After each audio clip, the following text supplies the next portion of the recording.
Review 83. There's Something Wrong with Joey by S. Lee Glick. There's Something Wrong with Joey, S. Lee, L-E-E-G-L-I-C-K. And this is my review. The first thing I want to say about this book is that the author is a stroke victim. Writing a book is a huge achievement for anybody, but it has been an added challenge for this author. At the beginning of all of his books, I love that he adds a stroke warning to all of his readers and a symptoms checklist. It's a beautiful and public-spirited thing to do for others. The story is written from our teenager Simon's point of view, but largely focuses on the decline of his cousin Joey. The family exhibits their animals at the county fair, and it's the event of the year. After a run of unpleasant incidents, it's here that they first notice the change in Joey. He's different. When they get home, things only escalate. His dad buys him a mask and Joey fixates on it, but at this point the rot has already set in. As we're pulled into a spiralling vortex of murder and unimaginable horror, the rest of the family is drawn in and implicated in the atrocities and mayhem. The story is fast, and one incident leads to the next until the chaos abounds, and at the heart of it is Joey, a very odd child. Seeped in 1970s nostalgia, the description of life in those halcyon days is sublime. Glick takes you back in time to small-town, rural American Easy Street. But then there's Joey, one not to be missed, and the author has several books out.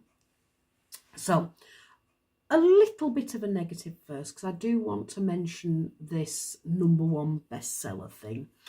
I strongly advised the author to remove that. He put it on the book, or he had somebody put it on for him after the book cover was designed.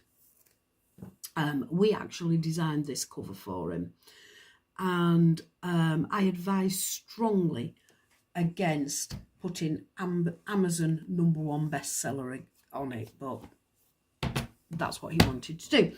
So after that little disclaimer, love this story. The writing isn't perhaps the most accomplished. Stephen is stroke victim, and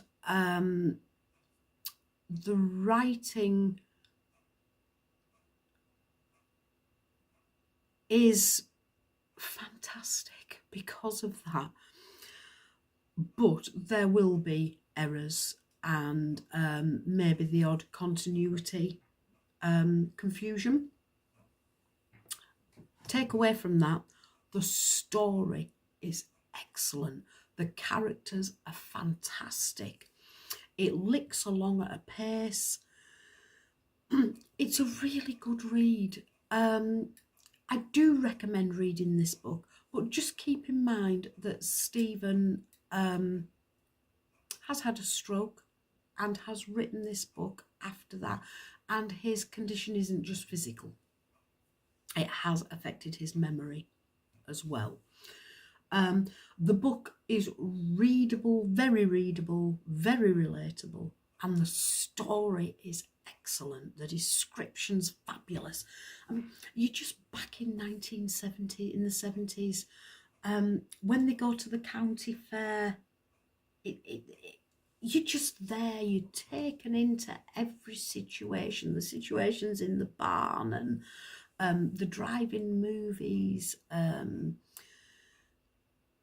even when we go to New Orleans and meet the lady that they buy the mask off, it's just fabulous. I think this book can be forgiven for the odd typing error. It's well worth a read. It's a good story. Thank you very much. Nice chat.